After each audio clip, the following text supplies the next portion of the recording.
역사 에세이 한번 보겠습니다. 현대차에서만 진행되는 거기 때문에 다른 계열사들은 상관이 없긴 한데요.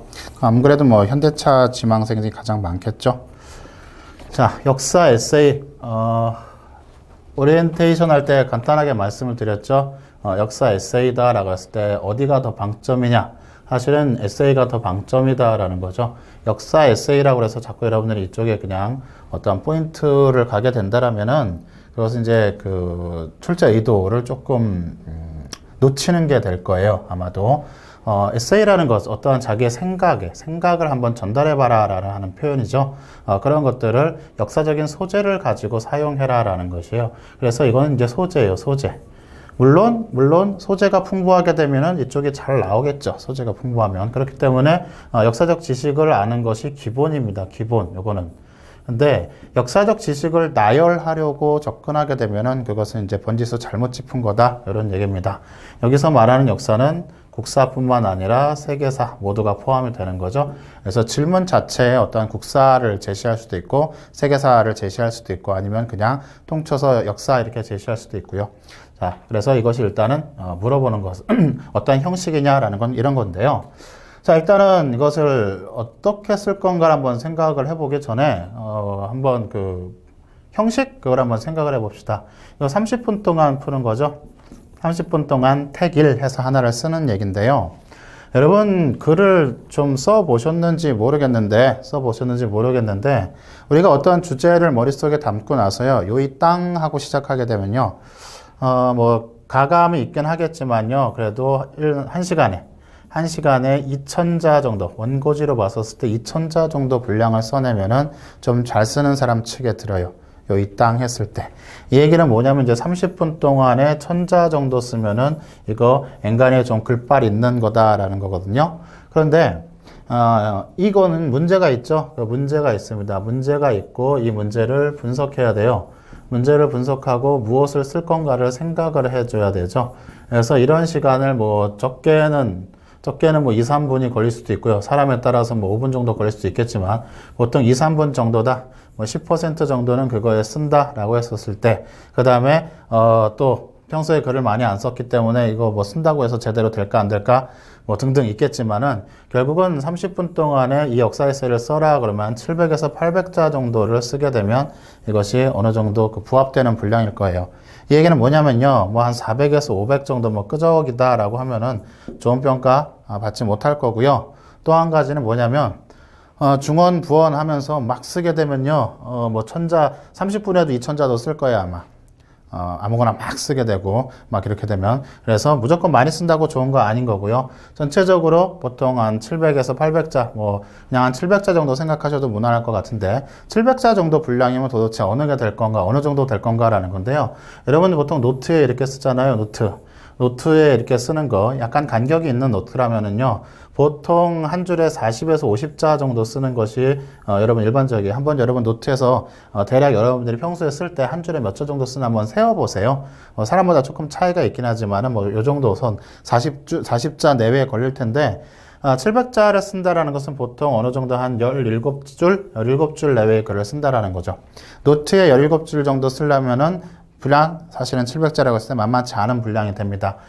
그 정도가 가장 적합한 거다라고 하는데 훈련이 안 돼 있는데 그냥 오늘 갑자기 무작정 쓰는데 무조건 700자, 800자 요거를 쓰는 것은 위험해요. 그러니까 어느 정도 체계가 잡혔다라면 700자에서 800자 정도 쓰는 것이 낫다. 하지만은 그렇지 않다라면은요. 뭐가 더 중요하다. 이러한 분량의 부분보다는 묻는 말에 대답하는 내용적 측면이 더 중요하다라는 거죠. 즉 글자 수가 모자라더라도 한 500자 정도 쓴다고 할지라도 묻는 질문에 적합한 내용을 쓰는 것이지 그냥 무조건 많이 쓰면 좋겠다. 옆에서 사람이 보니까 글이 막 날아가고 있고 뭔가 막 쓰고 있기 때문에 나도 막 써야 될 것 같은 느낌이 들 때 그럴 때도 조심해야 되죠. 많이 쓴다고 항상 좋은 평가를 받는 건 아니에요. 자, 결정적으로 제가 무슨 말씀을 드렸냐면은 이 역사 에세이 합격한 친구들의 역사 에세이 답안을 봤었을 때 그닥 잘 쓸 필요까지는 없었다. 즉 어느 정도 최저한의 어떤 기준 정도만 충족하게 되면 되지 않겠냐.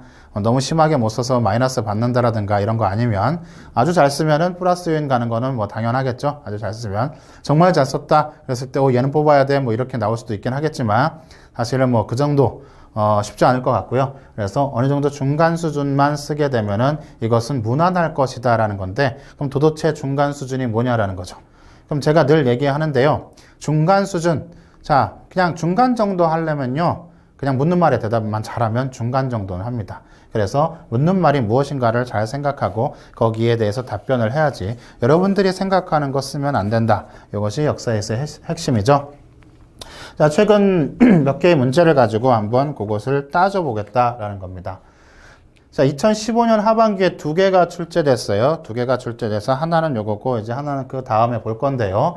일단은 이런 거 봤었을 때 무엇을 묻는가를 잘 살펴봐야 되는 거죠.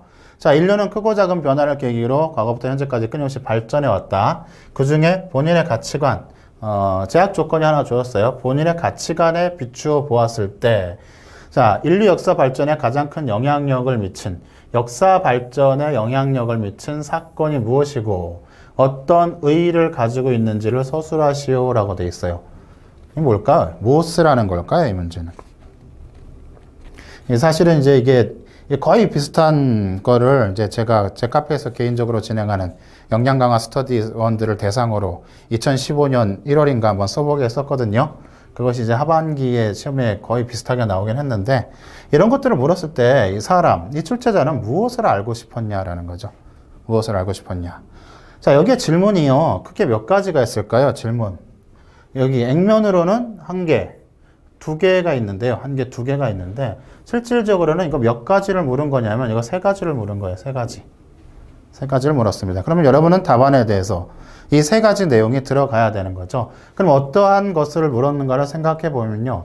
그냥 간단하게 생각하세요. 간단하게. 인류 역사 발전에 가장 큰 영향력을 미친 역사적 사건이 무엇이냐라고 물어봤었을 때 이것을 대답하기 위해서 반드시 선행돼야 되는 조건이 뭐예요? 여러분들은 나는 이렇다가 반드시 나와야 돼. 나는 이렇다. 이게 뭐예요? 첫 번째, 역사 발전이란 무엇인가요? 역사 발전. 문명이 발전하든 문화가 발전하든 결국은 역사 발전이라는 게 무엇인가.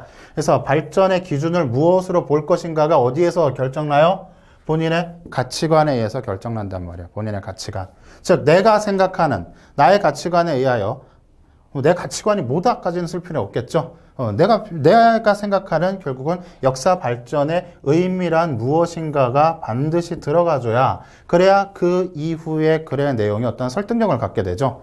역사 발전이 뭔지도 모르는데 당연히 어느 날 갑자기 컴퓨터의 등장이요.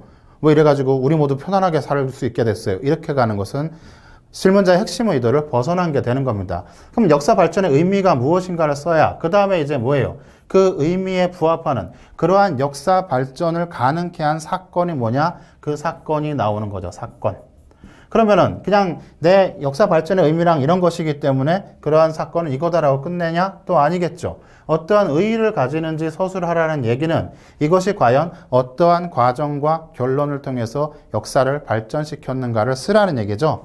그래서 이러한 사건이 어떠한 과정, 꼭 세세한 과정 아닐지라도 어떠한 결과물이 있겠죠. 어떠한 과정 또는 어떠한 결과, 이 결과를 통해서, 과정과 결과를 통해서 역사를 발전시켰다라고 결론을 내릴 수가 있어야 되죠. 이것이 이 에세이를 구성하는 어떤 구성 요건이 되죠. 자, 이것을 간단하게 표현하면 얘를 개요짝이라고 합니다. 개요짝이. 글에는 개요가 있어야 돼요. 내가 무엇을 쓸 것인가. 그럼 여러분들은 이 문제를 보고 내가 뭔가를 요이땅하고 써내기 전에 뭐 해야 돼요? 역사 발전의 의미는 뭐지? 그럼 내가 역사 발전 블라블라블라. 자, 그러면 그 사건이 뭘까? 예를 들어서 이거 하나 볼까요? 인쇄술이다. 인쇄술이다라고 했으면은 이 인쇄술이 인류의 역사에 어떻게 기여했는가라는 부분, 즉 얘하고 같이 맞아야 되죠. 자, 역사는 발전이라는 거. 예를 들어서 그러면은 인쇄술을 쓰려면은요, 이 인쇄술이 적용될 수 있는 역사 발전의 의미가 나와야 돼요. 이럴 경우에 역사 발전이라는 것은 결국 뭐죠? 뭐 모든 사람들이 누구에게 정보가 집중되지 않고 다른 사람들이 예를 들어서 정보가 확산되고 그러한 정보들을 가지고 인류 모두에게 적용되는 어떠한 공통적인 정보라든가 아니면은 기능이라든가 이런 것들이 공유되고 즉 어떠한 가치의 공유 뭐 이런 것이 역사 발전, 가치의 공유가 보편화되는 것 이런 것이 역사 발전이다라고 제시한다면 인쇄술이 그 사건에 적용되겠죠. 그런데 만약 내가 있어서 역사 발전이라는 것 같은 맥락이긴 하지만 어떠한 권력이라든 것이 인간에게 어떠한 특정 세력에게 독점되지 않고 모두가 자유와 평화 또는 어떤 기본적인 자유를 습득하고 그 다음에 차별받지 않고 이런 어떠한 인간의 존엄성이 발전되는 확보되어가는 과정을 역사 발전의 과정이다라고 내가 정의를 했다라면은 예를 들어서 프랑스 대혁명이라든가 이런 것들이 나올 수가 있는 거예요. 여러분들이 역사 발전이 뭔지를 정의하지 않고 그냥 이 정도면 좀 획기적인 것 같아라고 하는 그러한 뭔가를 쓰게 되면요 전체 질문에 반만 답하는 게 되는 거거든요. 그래서 예를 들어서 인쇄술이다 또는 프랑스 대혁명이다 그런 것들이 지금 현재 얘들이 그동안에 어떤 과정을 거쳐서 현재 이로 인해서 실제로 역사가 어느 정도 발전했는가라는 모습, 현재의 모습을 보여줄 수 있어야 전체적인 흐름에서 이 질문에 답을 하는 게 되는 거죠. 그러면은 여기에 대해서 문장이 좋고 수려하고 이럴 필요 없죠. 이거 어디까지나 에세이라고 썼지만 실용적 글쓰기란 말이야. 실용적 글쓰기의 핵심 뭐죠? 내 생각을 전달하는 거예요. 내 생각 전달에 있어서 핵심은 상당히 뭐 해야 돼요? 간결해야 돼요. 간결하고 그 다음에 구체적으로 요 두 가지만 지켜주신다라면은 내가 평소에 나는 글을 못 쓰는데 특히 이공계 학생들 나는 이공계라서요 국어를 못해요. 이거 어디 가서 이러한 발칙한 변명을 합니까? 아니죠. 그렇기 때문에 나는 책을 안 읽었어요. 그런 거랑 똑같아요, 여러분. 이러한 전체적인 내용과 형식에 있어서 어떻게 틀을 잡을 것인가 그 틀하고 뭐하고 출제 의도하고 제대로 연결이 되어야 좋은 답안이 나올 것이다. 이 정도 쓴다라고 하면 굉장히 사실은 잘 쓴 답안이 되겠죠. 여러 번 쓴 거 보면 자 비슷한 거 하나 봅시다. 비슷한 거. 자 그러면 두 번째예요. 둘 중에 하나 택하라고 그랬어. 6.25 전쟁 폐허로부터 한강의 기적, 유례를 찾기 어려운 경제성장을 이룩한 나라에 맞죠? 맞아요. 자 그럼 당신이 생각하기에 우리나라 경제 발전에 가장 큰 영향을 미쳤다라고 생각하는 역사적 사실 한 가지 선택하시고요.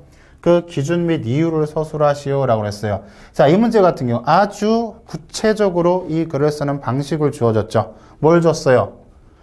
경제 발전의 영향. 그러면은 자, 앞에서 생각했죠. 앞에는 역사 발전이요. 지금 똑같이 뭐가 나와야 돼? 경제 발전이 나와야 돼요. 경제 발전. 근데 이 경제 발전이 뭐냐라고 사실 그 정도까지 쓸 필요 없죠. 여기서 우리가 국민소득 3만 불 이런 거 얘기할 거예요? 아니죠. 그러면은 결국은 여기서는 구체적으로 기준이 뭐냐라고 물어봤죠. 즉 경제 발전의 기준이 뭐냐라는 거지. 경제 발전의 기준. 즉 경제가 발전했다라는 것은 어떠한 상태에서 어떠한 상태로의 변화 정도. 구체적으로 국민소득이 3만 불이고요.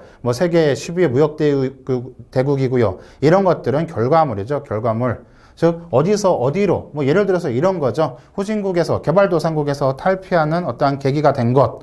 이런 식으로든 경제 발전의 기준을 하나 여러분들이 제시를 해줘야 돼요. 그래서 이거는 한마디로 뭐냐면 이거죠. 이거예요. 이거 점프를 하게 된 원인이 뭐냐. 이거죠. 점프를 하게 된 결정적인 사건이 뭐냐 이런 것들을 물어본 거란 말이에요. 그러면은 내가 예를 들어서 경제 발전의 기준으로서 어떤 점프를 예상했다 그러면은 이거를 가게 된 게 뭐냐 이런 것들을 쓰라는 거죠.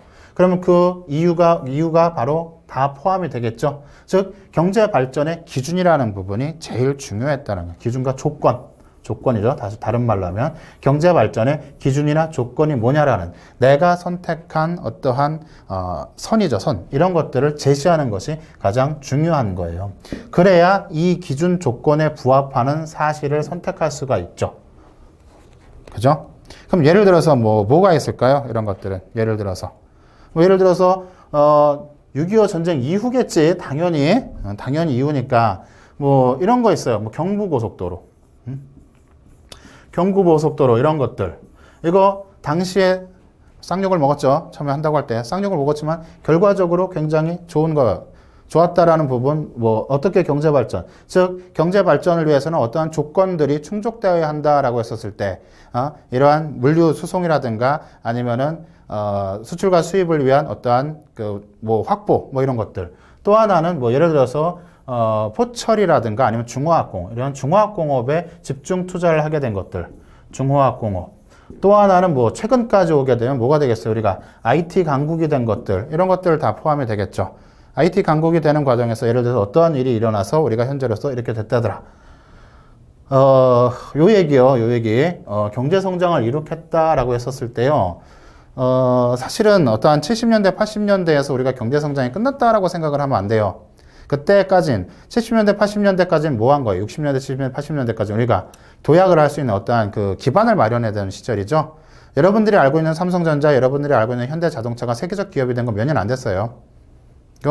지금 뭐 이렇게 되니까는 우리가 뭐 옛날부터 이랬던 것 같은데, 진짜 불과 몇 년 전이에요. 그 상황을 좀 까지 계산을 해본다라면은 이 안에 들어올 수 있는 어떤 6.25 전쟁 이후에 사실 사건들 여러 가지 있을 수 있고요. 자, 이런 어떤 단순한 경제적인 부분은 아니라 그럼 예를 들어서 조금 더 깊게 나간다면 사실 뭐 여러분들의 입장에서 그 정도까지는 쓸 거 없을 것 같아서 뭐 말씀 안 드렸는데 우리나라 사람들이 어떠한 가치관의 변화가 나타났다라든가 아니면은 우리가 어떠한 뭐 힘을 모을 수 있었던 그런 계기가 됐다라든가 뭐 그러한 즉 어떠한 말 그대로 경제에 해당되는 사건이 아닐지라도 사회 문화 또는 정치적으로도 어떠한 사건을 충분히 제시할 수가 있어요. 다만 무슨 조건만 하게 된다면 경제 발전의 조건을 충족시킨다면 그렇죠. 그런 맥락에서 여러분들이 어떤 글을 써내려 간다라면은 최소한 뭐는 한다? 중간을 한다. 계속 말씀을 드리는 거고요.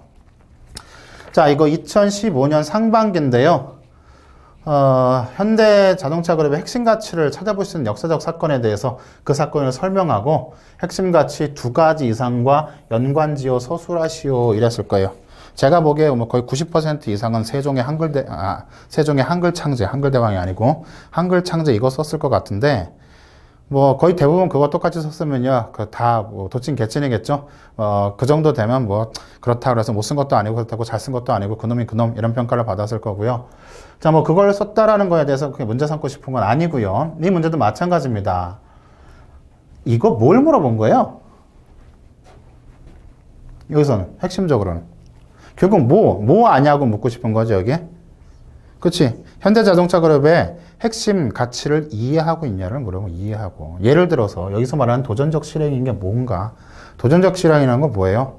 시행착오를 겪음에도 불구하고 불굴의 의지로 뭐죠? 획기적인 발상을 통해서 무언가를 해결한 이런 거 얘기하는 겁니다. 그 많이 회자되잖아요. 예전에 무슨 방조제 건설할 때 정주영 회장이 뭐 했다. 폐유조선 가라앉혀 가지고 물막이 했다라든가 아니면 뭐 기타 등등 이러한 뭐 전설 같은 이야기들이 있는데 뭐 꼭 그런 걸 쓰라는 건 아니고 이러한 의미가 뭐냐? 뭐 소통과 협력, 뭐 인재, 글로벌 지향 뭐 이런 것들 결국은 주장하는 바가 뭐냐를 정확하게 이해하고 있느냐를 물어봤어요. 이거는 아무리 찾아봐도 없을 거예요. 고객 최우선은 역사적 사건에 없어요. 인류의 역사에서 고객이 등장한 거는 몇 년 안 됐어요. 다들 힘 있는 자의 역사였기 때문에 사실 이것만 가지고는 한글을 창제하실 때 백성들을 위하여 여기에 고객 최우선이다라고 한 거는 이건 말도 안 되는 거죠. 사실은 굉장히 무리수입니다. 무리수. 뭐 백성을 위하는 마음이 없다라고는 안 하겠지. 분명히 들어있겠지만 그것이 지금의 현대자동차가 추구하는 고객 최우선 개념하고는 다르다라는 거죠. 그래서 그냥 막 들이밀면 안 될 거다라는 거죠. 그럼 통상적으로 뭐 도전, 소통과 협력, 인재 존중, 글로벌 지향 이런 것들을 할 수 있는 역사적 사건 이런 가치들이 반영되어서 결과적으로 뭐가 나왔겠어요? 결과적으로 뭔가의 큰 변혁이 일어난 거죠. 변혁. 시도만 해서 끝나면 되겠어요? 안 되죠. 그걸로 인해서 어떠한 말 그대로 역사가 발전했든지 아니면 어떠한 변화의 계기가 됐든지 이런 것들을 써야 돼요. 세종의 한글 창제 같은 거 우리나라 역사에서는 가장 좋은 케이스 중에 하나죠. 이러한 좋은 케이스들을 통해 쓰는 건 일단은 뭐 무난하긴 하겠지만은 뭐 특별히 뭐 좋은 평가 받기는 어려울 것 같고요. 뭐 예를 들자면 이런 거 있을 거죠. 이런 거. 말 그대로 뒤에 문제도 나오죠. 대항해 시대죠. 대항해 시대. 콜럼버스가 예를 들어서 뭐 아메리카를 발견한 거, 아니면 마젤란이 세계 일주한 거, 물론 본인은 하지 못했겠지만, 그 다음에 바스코다가마가 무엇을 한 것, 인도양 항로를 만들어낸 것, 이런 것들 다 뭐죠? 다 어떠한 도전적 실행, 그때 지구가 둥근지 아닌지도 몰랐다라는 것이 확실하지 않았다. 그런 상황에서 이것들을 하기 위해서 도전적 실행을 했고, 그 다음에 그 일을 하기 위해서 사실 소통과 협력은 좀 뭐 그럴듯하고, 뭐 이런 거 나오겠네. 글로벌 지향 같은 거. 결국은 안에 머무르지 않고 바깥으로 나가기 위해서 무엇을 했구나라고 하는 이런 것들도 연결시킬 수 있겠죠. 그래서 그러한 사례들은 굉장히 뭐 우리 한국사 이런 데서만 쓴다기보다도 제 입장에서는 조금 더 이제 세계사적인 측면, 왜냐하면 누구나 한국사를 가지고 강조를 하거든요. 그렇게 되면은 차별화 요소라에서는 세계사적인 측면을 가지고 들어가는 것이 훨씬 더 쓸말도 많고요. 그 다음에 읽는 사람으로 하여금 새롭죠. 다들 똑같은 거 쓰고 있는데 다른 거 쓰고 있는데 그럴듯하네 라고 하면은 일단 기본적으로 좋은 평가 받을 수 있을 것이다 라고 하는 부분이고요. 자, 다음 문제 보시면요. 이게 그 하반기 아니라 상반기죠. 상반기 기출인데 또 하나 택일해라. 자, 앞에 문제하고 이 문제하고 택일을 하라 그러면 이제 저 같으면 이 정도 썼을 거예요. 이거 썼을 것 같아요. 왜냐하면 앞에 거보다는 이것이 훨씬 더 여러분들의 어떠한 소양, 인문학적 소양을 드러내기에 훨씬 더 좋은 문제죠. 거꾸로 얘기하면은 잘못 쓰면 망하는 문제고, 그렇기 때문에 제 생각에 거의 많은 학생들이 그 위에서 세종대왕의 한글 창제 비슷한 거 많이 썼을 것 같은데, 사실은 이 부분이 굉장히 중요해요. 자, 이 부분은요. 콜럼버스의 신대륙 발견의 긍정적 부분과 부정적 부분을 자신의 생각으로 평가해 보시오라고 했어요. 이거 역사 묻는 거 아니죠. 역사적 사실을 설명하라는 거 아닙니다. 그렇기 때문에 미국 탄생에 어떻게 돼서 미국 탄생의 토다가 됐다, 또는 뭐 이러이러한 노예와 약탈 문제가 있었다, 이래서 부정적이다. 뭐 그러면서 부정적 측면이 있겠지만은 뭐 이것들은 뭐 올바른 일이라고 본다. 뭐 이 정도를 쓰라는 것은 사실 여러분의 전체적인 어떤 흐름을 봤을 때 중간 정도 될 것 같긴 한데요. 중간 정도 될 것 같긴 한데, 사실은 조금 더 물어본 건 뭐죠? 조금 더 물어본 거는 여기서 너가 뭔가를 판단할 때 평가의 기준이 뭐냐? 너의 평가 기준이 뭐냐라고 물어본 거죠. 너가 어떠한 판단을 내릴 때 이것을 어떠한 기준에 의해서 하는가라는 부분이죠. 결국은 이것이 뭐하고 콜럼버스 신대륙 발견이라는 역사적 소재. 그러면은 여러분들은 이것을 뭐 쓰는 거죠? 역사 평가의 기준이 뭐냐라는 거죠. 역사 평가. 여러분들이 가지고 있는 역사 평가의 기준이 뭐냐라는 거죠. 그럼 앞에랑 똑같아요. 사실은 뭐하고 역사 발전의 기준이라고 하는 것도 거의 비슷한 맥락이라는 거죠. 자, 일단 역사라는 것은, 역사를 평가한다라는 것은 기본적으로 무엇임을 깔고 들어가야 돼요. 여기는 이건 주관적이다라는 거예요. 적어도 도입 중에, 그래, 도입에 뭐, EH카 정도 들먹이지 않더라도 역사에 대해서는 어떤 주관적인 판단 기준이 존재하기 마련이다. 따라서 이러한 부분 논란이 되는데, 내가 생각하기엔 이렇다라는 맥락으로 가야 되겠죠. 그러면은 나의 평가 기준이 뭐냐? 나의 평가 기준이 뭐냐라는 거죠. 즉 어떠한 역사적 사건이 예를 들어서 긍정이냐 부정이냐를 볼 때 어떠한 기준을 볼 것이다. 예를 들어서 어떠한 나는 도덕적 측면이 굉장히 중요하다고 본다. 도덕적 측면 또는 도덕적 측면이라는 것은 결국은 이거죠. 분명히 역사는 뭐가 승자와 패자가 있죠. 승자와 패자의 기록이라는 측면에서 승자 중심의 기록인데, 그럼에도 불구하고 우리가 패자에 대한 부분을 고려해야 된다라는 그런 맥락까지도 포함하고 있죠. 그럼 패자. 그 다음에 뭐 실용적 측면이라고 할 수 있는데요. 실용적 측면. 이건 뭐 답은 이제 승자의 기록이죠. 승자의 기록입니다. 결국은 어떠한 뭐가 있더라도 어떤 약간의 손실 또는 문제가 있더라도 그것이 전반적으로 인류의 방향, 인류가 뭐 발전이라는 개념을 쓰든지 아니면은 현생 인류, 우리가 지금 살아가고 있다라든가 이러한 개념을 쓰든지 간에 그것에 뭐예요? 더 큰 기여를 했다라는 거죠. 더 큰 기여. 인류 발전에 기여한 바가 더 크기 때문에, 즉 주관적인 부분에 있어서 이러한 장단점이 있긴 하겠지만은 결국은 역사라는 것, 평가라는 것, 우리 역사가 긍정적 평가를 받는다라는 것은 우리의 인류에게 기여를 해야 된다라는 측면에서 이 부분 부정적 측면이 있음에도 불구하고 이것들은 굉장히 중요한 사건이고 반드시 뭐 긍정적 평가를 받아야 된다라고 하든, 또는 도덕적 측면에서 이 부분은 뭐예요? 실질적으로 이것은 너무나 많은 아픔이 감춰져 있는 부분이다. 결과적으로 이렇게 된 부분, 사실 여기서 끝나면 안 되겠죠. 도덕적 측면이라는 부분. 우리가 어떠한 역사적 사건이라든가 아니면 결국은 뭐예요? 어떤 행위죠. 이후의 행위에 있어서 우리가 무엇을 고려해야 되는가. 즉, 타인의 가치도 고려하는 그러한 점이 필요하다라고 결론을 맺을 수 있어야 되는 거죠. 이해하고. 그래서 뭐 이게 됐든 아니면 여러분들이 생각하는 제3의 어떤 관점이 되었든 간에 그 관점들 속에서 이러한 맥락에서 역사 내가 갖고 있는 평가의 기준을 제시할 수 있어야 되는 거예요. 그 평가 기준에 얘들을 집어넣고 결론을 내렸어야 하는 거죠. 단순하게 그냥 긍정이냐 부정이냐 이런 거 쓰면 또 좋은 평가. 뭐 제가 이 정도 쓰게 되면 중간이라고 말씀드리는데요. 사실은 중간 이상 아주 좋은 평가를 받을 수 있는 맥락이에요. 이 정도 쓰게 되면은요. 하지만은 이제 제가 말씀드리는 것은 여러분들이 무엇을 자꾸 좀 생각해 봐야 되겠다. 그냥 역사 에세이라고 해서 그냥 한국사 책 열심히 보고 뭐 세계사 책 열심히 보고 이러면은 대비가 될 거다라고 생각하면요. 그냥 끝이에요. 끝. 그거 이후로 아무런 발전이 없습니다. 자꾸 생각의 방식을 물어보는 거거든요. 자, 마지막으로 한 개만 더 보겠습니다. 이거 2014년 하반기 문제인데요. 자, 몽골과 로마 두 제국이 발전해서 있었던 이유, 그 다음에 현대차가 세계화의 지속적 성장을 위해서 두 제국에서 배워야 할 점에 대해 쓰시오. 두 가지입니다. 두 가지. 그러면은 몽골하고 로마 이들이 강대국이 될 수 있었던 이유에 대해서는 기본적으로 알아야 되죠. 이 문제 같은 경우는요, 사실 그 부분을 잘 몰랐다라면 별로 쓸 말이 없고, 진짜 영 이상한 말. 제가 뭐 몇 번 써보라고 했더니, 뭐, 강력한 중앙 집권적 체제를 갖췄기 때문에 우리도 중앙 집권적 체제를 현대 뭐 이런 거. 또는 뭐죠? 또, 군사력. 뭐 이런 거. 그럼 군사력에서 뭘 배울 건데, 현대차가. 그죠? 현대차의 세계화 및 지속적 성장은 뭐죠? 오늘날이에요, 오늘날. 그죠? 오늘날. 지금 현재 직면 과제예요. 이 직면 과제를 이로부터 해결할 수 있는 이 포인트를 잡아냈어야 되죠. 이 포인트.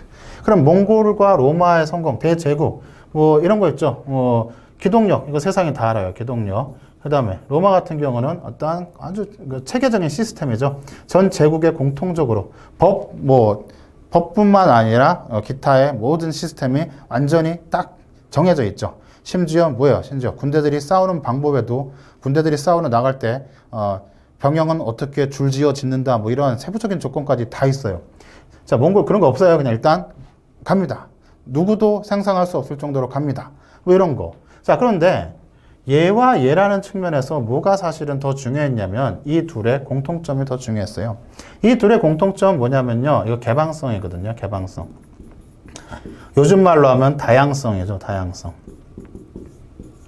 다문화 사회 이거하고 같은 맥락이다라는 건데 몽골이나 로마나 어떻게 돼요? 정복지를 다 짓밟았나요? 처음에는 뭐 짓밟았지. 말 안 들으면. 로마 같은 경우는 거의 특히 바그다드 같은 도시는 2번이나 거의 쑥대밭이 됐었죠. 그런데 어쨌거나 항복하거나 아니면 제국에 동화된다라고 하면은 다 잘 받아들이고 더구나 이 개방성이라는 부분은 뭐예요? 인재 채용이죠. 인재. 그 사람이 어느 채용. 사실은 우리가 교과서에는 개방적이다라고 하는데요. 한족만큼은 거의 무시했죠. 한족. 그러니까 일단 몽골족, 그 다음에 생목인이라고 그래가지고 한족과 몽골이를 제외한 나머지 사람들, 아라비아 사람들, 이런 것들 다, 제2계급에 들어간 거. 사실 그쪽에서 우대한 거죠. 가장 1번은 뭐죠? 가장 1번은 금나라 수상인 야율 선생을 모셔다가 한족의 시스템을 받아들이도록 한 거. 이런 것들에서 출발을 하긴 하지만, 일단은 뭐죠? 사람에 대한 부분은 그렇다 치더라도 전체적으로 어떠한 받아들이는 데 있어서는 로마가 됐든 몽골이라고 됐든 굉장히 개방적이었다라는 부분이에요. 그럼 이런 것들을 가지고 이랬다. 여기까지 좋아. 근데 이제 어떻게 할 건데? 오늘날의 현대차와 연관을 시켜야 되죠.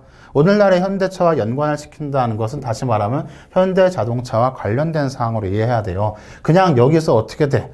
빠르게 시장 진출해야 된다. 시스템을 갖춰야 된다. 이렇게 얘기하면 되겠어요? 이것은 어떻게 됩니까? 한편에는 생산, 판매, 이런 거 되겠죠? 생산, 판매 또는 공통으로 되겠지만은 생산, 판매 또는 판매 공통적으로 여기서 말하는 시스템이라는 건 뭐예요? 시스템이라는 것은 결국은 품질을 유지할 수 있는 그러한 시스템을 얘기하는 거죠. 품질. 그 다음에 AS 같은 경우, 신속한 AS, 이런 것들이 바로 기동성도 포함되고, 품질 관리를 위한 어떠한 시스템. 그 다음에 또 뭐죠? 판매라는 측면에서는 이제 글로벌이잖아. 글로벌. 여기서는 글로벌이에요.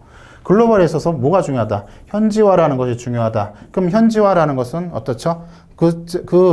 해당의 어떠한 정치, 사회, 문화, 이런 것들을 존중하는 것. 또 하나는 뭐예요? 다양성 입장에서 현지 인력을 적극적으로 활용하는 것. 뭐 이런 것들 나올 수 있겠죠.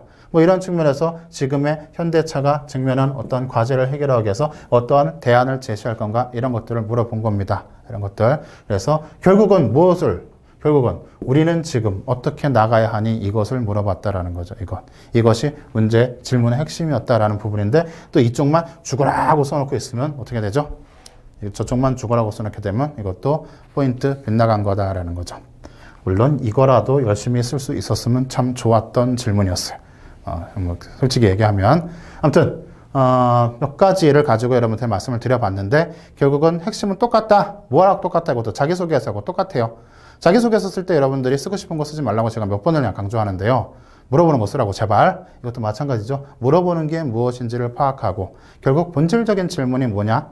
거기에 역사적인 지식이 어떻게 서포트할 수 있는가? 그 다음에 내 생각을 어떻게 전달할 수 있는가? 이 부분만 조금 담담하게 정리할 수 있다면 최소한 중간은 할 것이다.